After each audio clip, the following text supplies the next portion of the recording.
Bom, agora nós vamos conversar mitos, símbolos, arquétipos, deuses e deusas do signo de Câncer. O caranguejo, signo de Câncer, é o quarto signo zodiacal. O modo dele é cardinal, o elemento dele é a água e o regente é a lua. Outros arquétipos míticos é o escaravelho egípcio, é um deles, a grande deusa, o divino consorte, Deméter e Ceres. A história e a mitologia de Câncer são um quadro de confusão e contradição. Ninguém tem certeza absoluta do que esse signo significava para os babilônios, ou mesmo qual era o seu animal simbólico.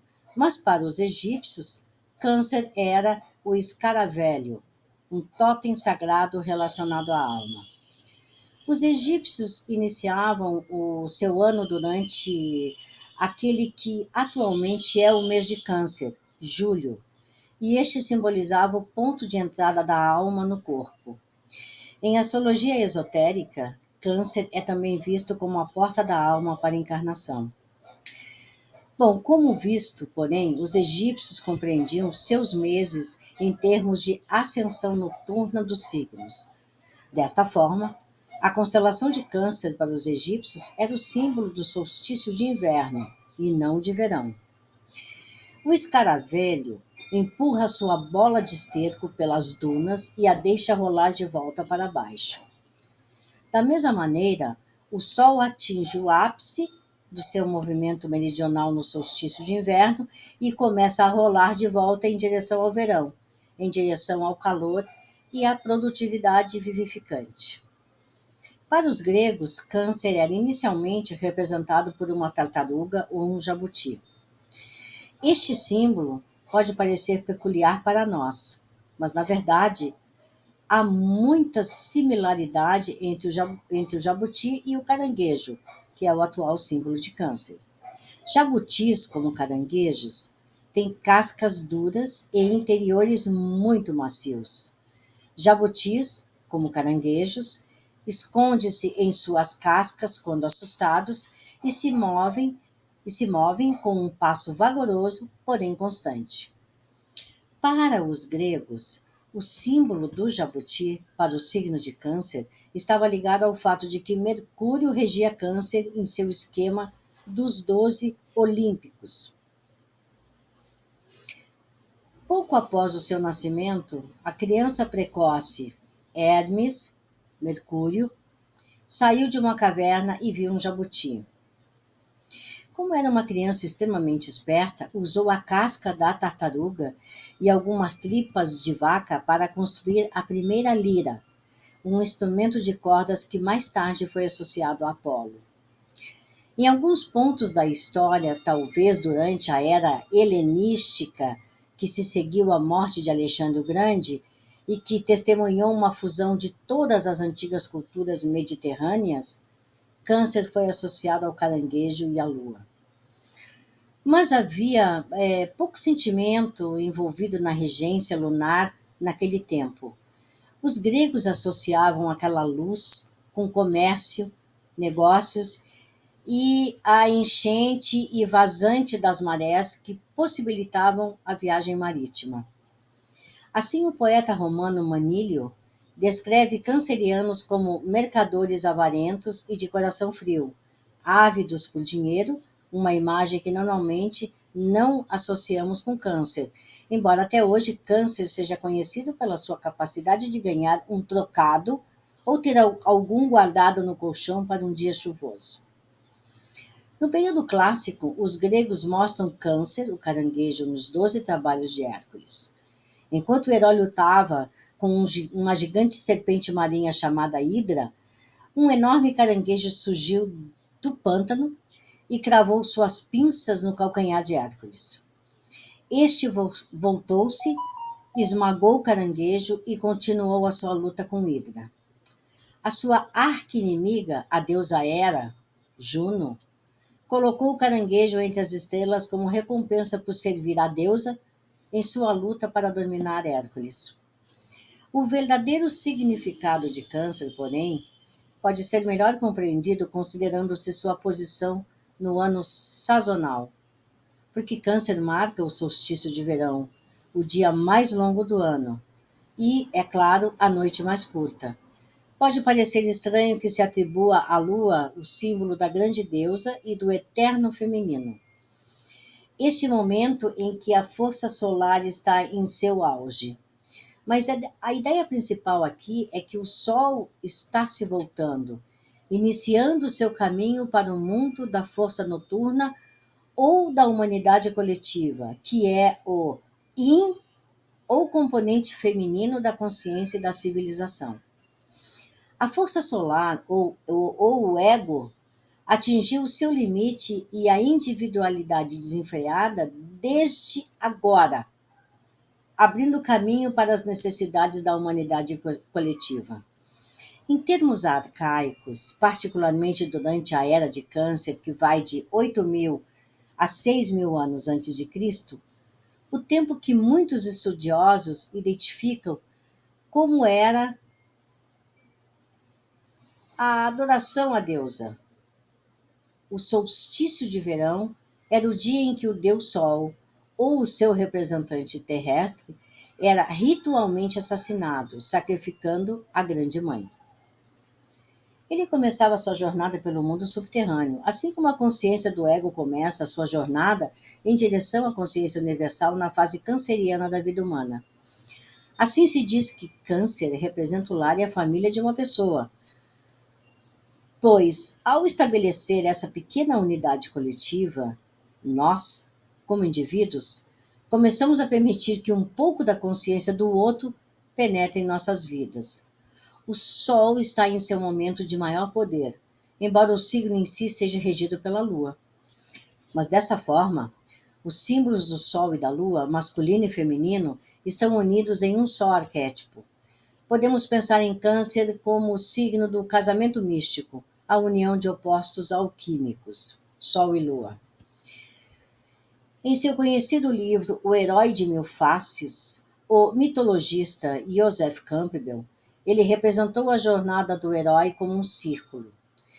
Os estágios daquela jornada heróica harmonizam-se bastante, bem como o círculo zodiacal. E realmente, o nadir do círculo é atribuído ao casamento mítico, assim como o Câncer é o ponto do nadir do círculo zodiacal. Essa é uma fase em que o herói, ele após viajar pelo outro mundo, que representa as profundezas da mente coletiva, ele encontra a princesa de contos de fada, a feiticeira, ele encontra a noiva mágica e se une a ela. No ritual primitivo, o Deus Sol era com frequência o consorte da Mãe Divina. O sacerdote que representava o papel do Deus unia-se ritualmente à sacerdotisa da Mãe Divina antes de sua morte simbólica.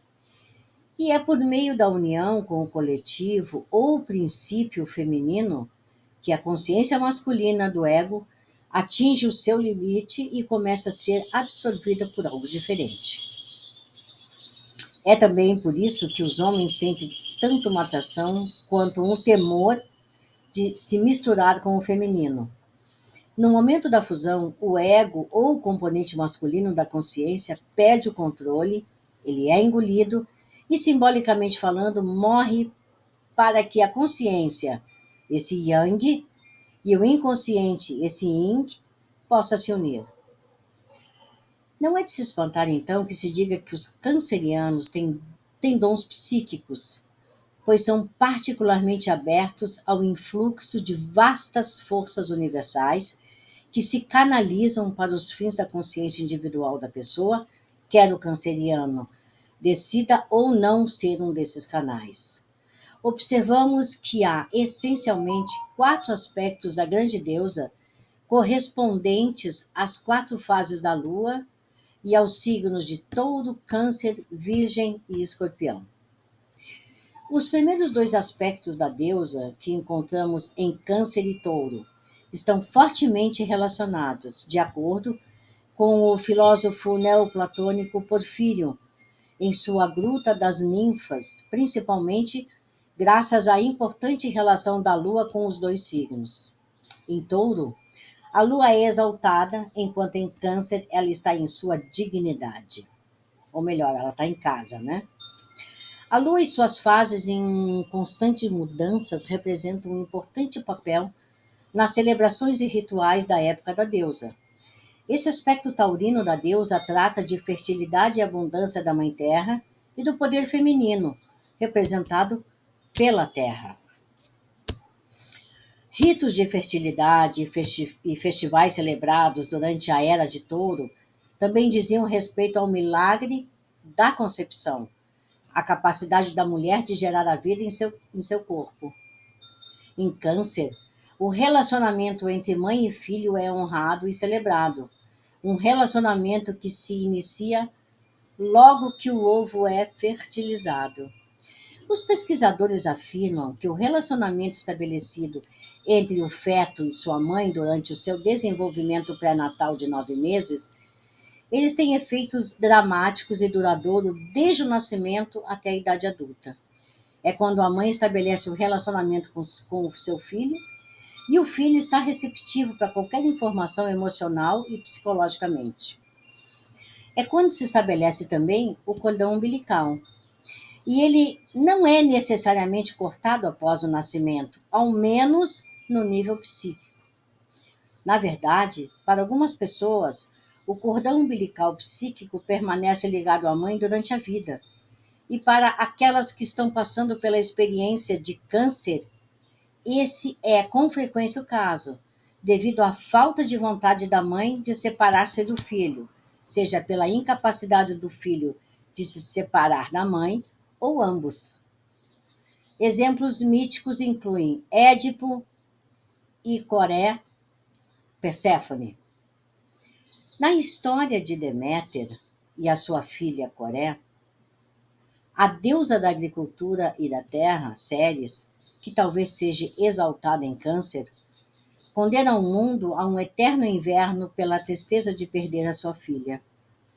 Outra similaridade entre Touro e Câncer é a sua necessidade mútua de segurança, embora Touro necessite dela em sua forma física, e Câncer necessita muito no reino emocional.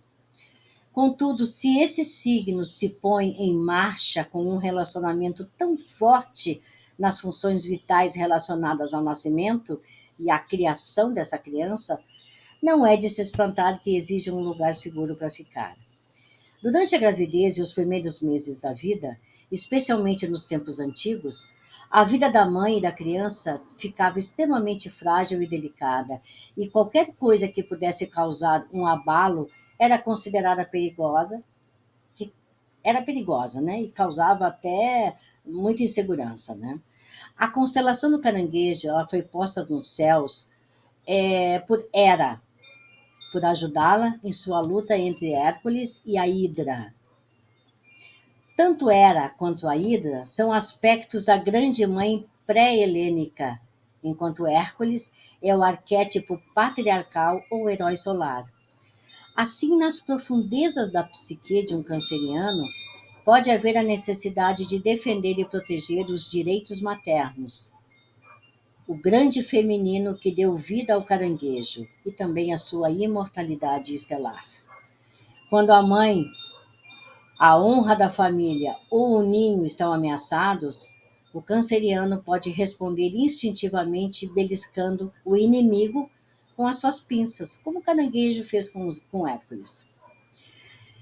Vemos esse drama representado ao inverso no reino animal, onde a mãe protege os filhotes furiosamente. Mas no reino humano, as mesmas mensagens emocionais ou psíquicas são transmitidas e os tipos de câncer com frequência alimentam a sua posição e a sua expectativa de que os seus filhotes devolverão o favor e virão protegê-los logo que forem capazes de fazê-lo. Uma vez que Câncer é representado pela Grande Mãe, a mãe verdadeira, terrena, que não deixa de ter um papel importante na vida daqueles que estão fortemente influenciados nesse signo. E, com frequência, há um relacionamento carinhoso e simbiótico que se inicia no útero e continua até o túmulo.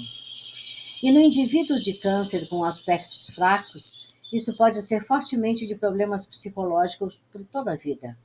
A grande mãe, nesses casos, sobrepuja o indivíduo de tal modo que não há possibilidade de individualidade. Nesse momento, os nativos de câncer ficam envolvidos em um dilema de culpa, pois seus instintos dizem que ele deve honrar a mãe por lhe dar a vida, enquanto a sua necessidade pessoal de ser um indivíduo está tão sufocado que são incitados à animosidade e à raiva. Também sabemos que câncer rege os seios e o útero em astrologia médica. Os dois órgãos biológicos que existem principalmente para dar um lar seguro e alimentação ao bebê. A alimentação para câncer é importante durante toda a vida. Esse é um dos signos que tem mais distúrbios alimentares quando aflito. Lembramos que Ceres não tomou nenhum alimento, exceto água de cevada, quando lamentava a sua perda. Da mesma maneira, sua filha não comeu nada no mundo subterrâneo até pouco antes da sua saída, quando ingeriu algumas sementes de romã. Tipos lunares fortes podem comer demais, desfrutando do círculo pleno e radiante da experiência lunar, mas pode usar a comida de modo a fazer mal para si próprio, compensando a falta de substância emocional em suas vidas. Bulimia e anorexia, que são relacionados com frequência, estão ligados a um planeta disfuncional em Câncer ou uma lua, Ceres, ou Plutão mal alimentados, ou qualquer combinação semelhante na carta astrológica. Claro, associamos Câncer principalmente com a mãe, mas a quarta casa ou o fundo do céu, que é o domicílio de Câncer, representa a família, aquelas raízes do indivíduo. E como sustentam muitos livros de astrologia, o pai criador em oposição ao dominador, embora uma polarização tão estrita, nem sempre representa a realidade. De modo geral, o lugar de Câncer na roda zodiacal, ela representa laços familiares primitivos e o efeito que esses laços têm na capacidade da pessoa individualizar-se. E como um canceriano, recentemente observou, ele diz assim: se você fica comigo, fica com a minha família. Lembrando que estamos rodeados pela água em Câncer, assim como o feto. Então aparecem aqui o sentimento, a sensibilidade ao ambiente e a forte absorção. Isso aliado ao fato de que Câncer, ele necessita de um lugar seguro para estar, responde pela premente necessidade canceriana de constantemente buscar um lugar que ofereça a segurança que ele está buscando.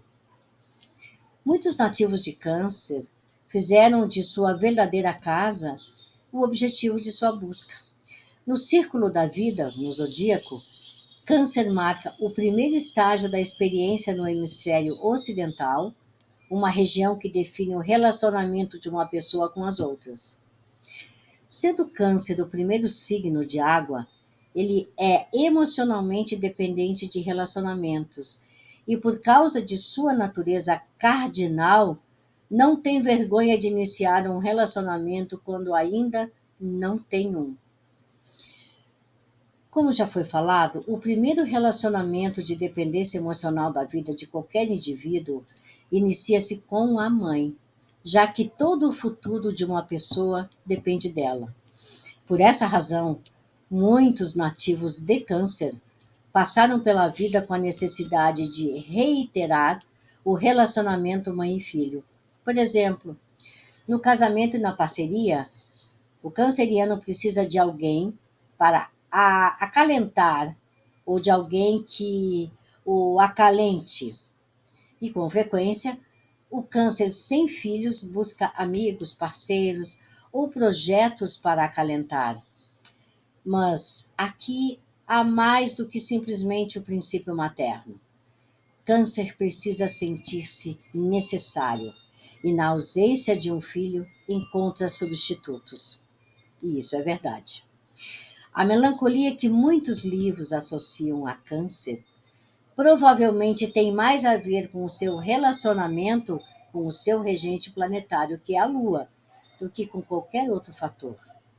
Durante o seu ciclo de 28 dias, a Lua está constantemente mudando de fase e muda de signo a cada 2 dias e meio. Com tanto movimento, qualquer um ficaria enjoado. A outra dificuldade para câncer é que a água cardinal deve, por natureza, iniciar o sentimento através de um processo de fundir-se com outros. Como o câncer é muito eficiente nesse processo de fusão, o resultado normalmente é uma perda de identidade pessoal. Pode também resultar em uma situação em que câncer acaba arrastando as emoções de todas as outras pessoas, mas totalmente ignorante de quem ou o que está carregando. Isso também pode resultar em uma imprevisível, digamos, melancolia ou em uma total desconexão do verdadeiro objetivo da pessoa. Isso causa a perda do centro de gravidade. E esse é um lugar bem pouco seguro para se ficar.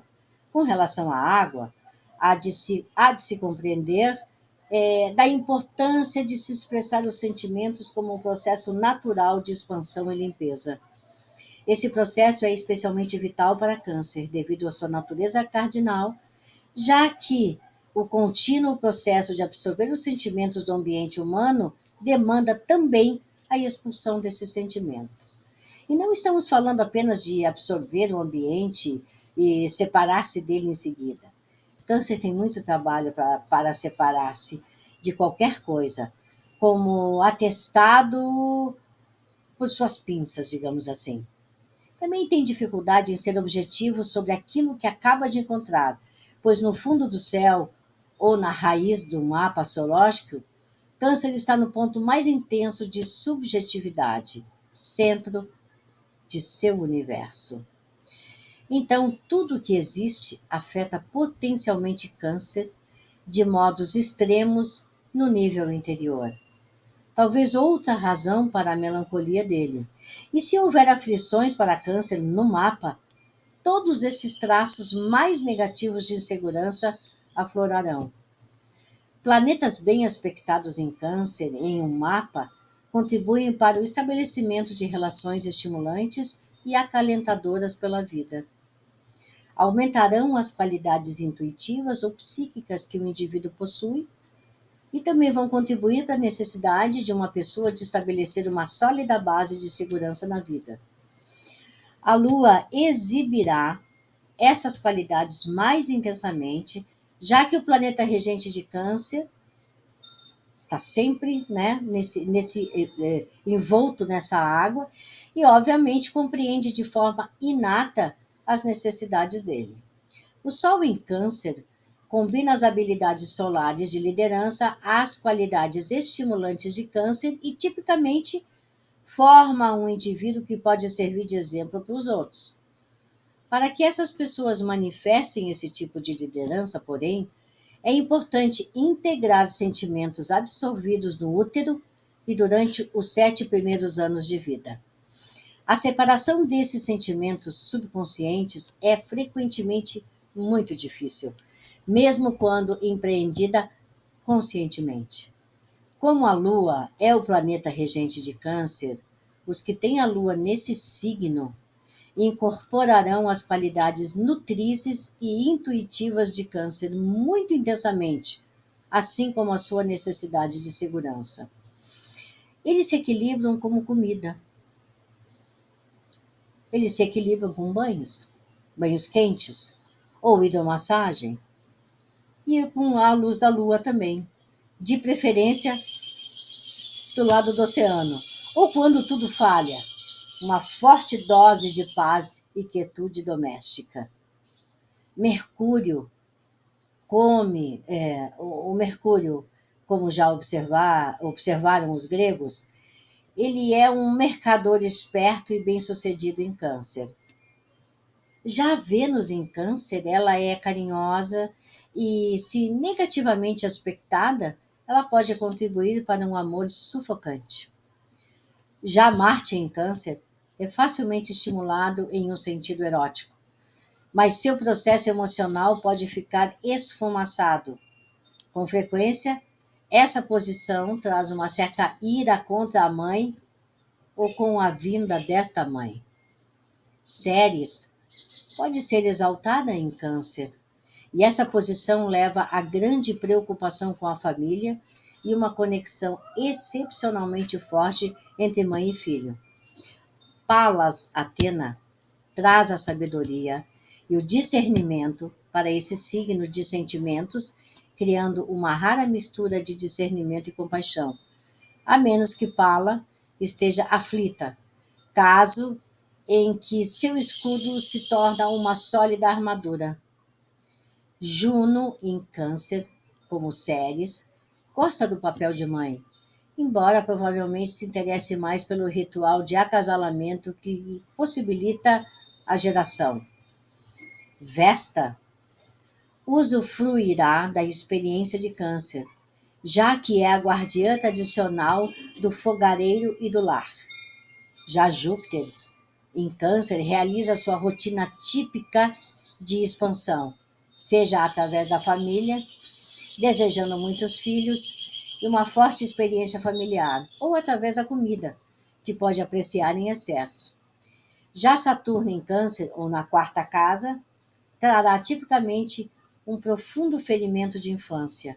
A experiência da maternidade não foi particularmente amorosa, nem nutridora, e o sistema familiar com frequência é desequilibrado. O árduo processo de curar essas feridas é o que Saturno ensina em Câncer. Quirón, na quarta casa, já aponta também para a necessidade de curar problemas de família, mas como a ferida de Quirón, a dor pode ser tão profunda que a cura deve ocorrer em um nível não físico. Já Urano na quarta casa é para a maioria das pessoas uma localização difícil, já que o fogo prometeano do intelecto e da transformação interior tende a desestabilizar esse suave útero canceriano. A maioria dessas pessoas é criada em ambientes caóticos, sai de casa cedo e criam lares próprios que chegam a ser excêntricos. As capacidades intuitivas são bastante fortes com essa posição. Netuno, na quarta casa, com frequência, se relaciona com a mãe real.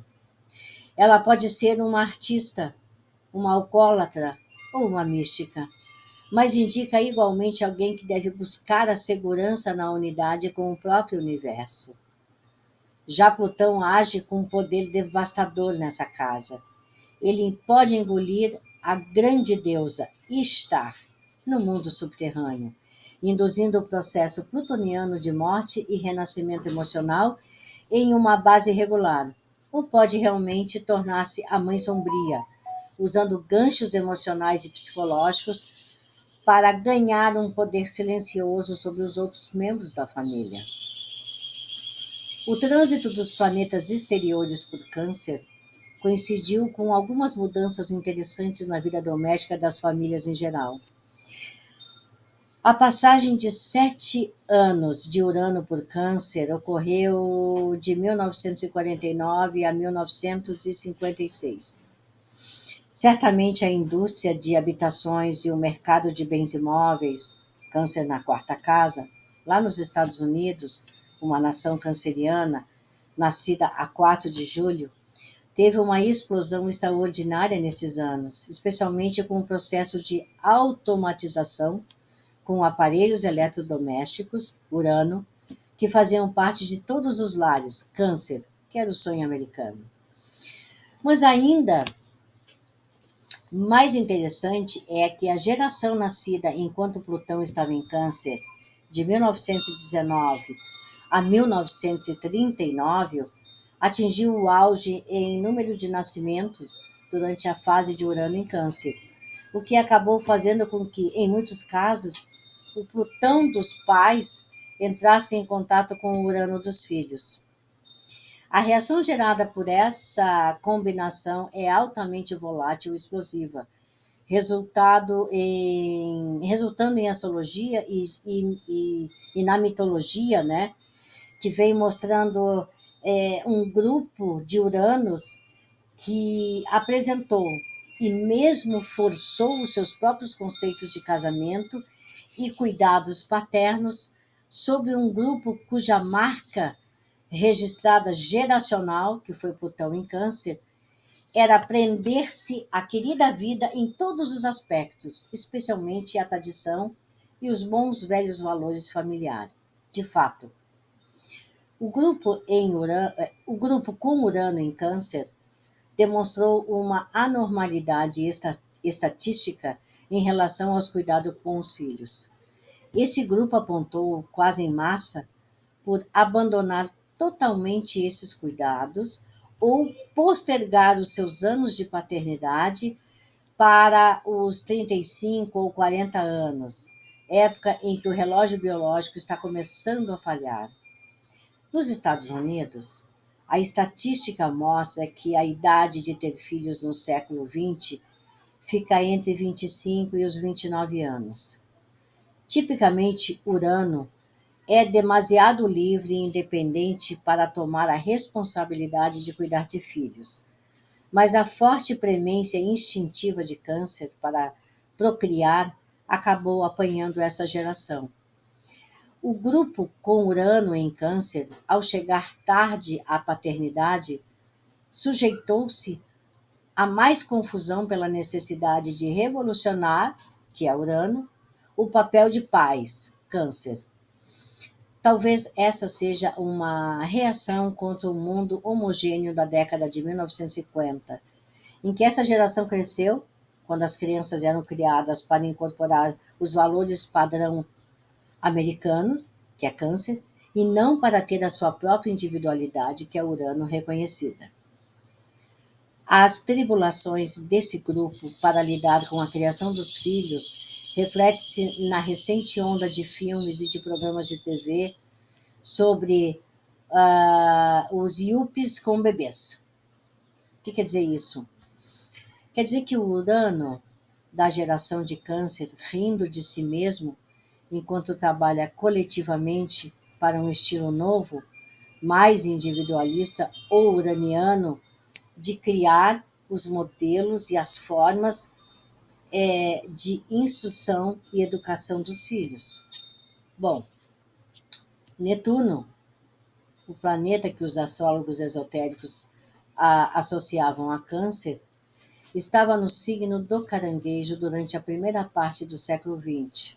Então, isso foi de 1901 até 1916, quando milhões de imigrantes deixavam para trás seus amados lares, viajando para a Ilha Tartaruga, que é o nome indígena para esse país e uma ligação simbólica com o habilidoso Mercúrio e o seu jabuti. Uma nação canceriana que os absorvia em seu receptivo útero. Então, o signo de Câncer, que é regido pela Lua, ele tem que ser feito um trabalho profundo em termos de emoção, sentimento, posso até dizer apostar de sensação, porque são coisas profundas, são coisas que são e que estão inconscientes e que tem que ser trabalhado para que as marés da vida não nos derrubem. Um forte abraço.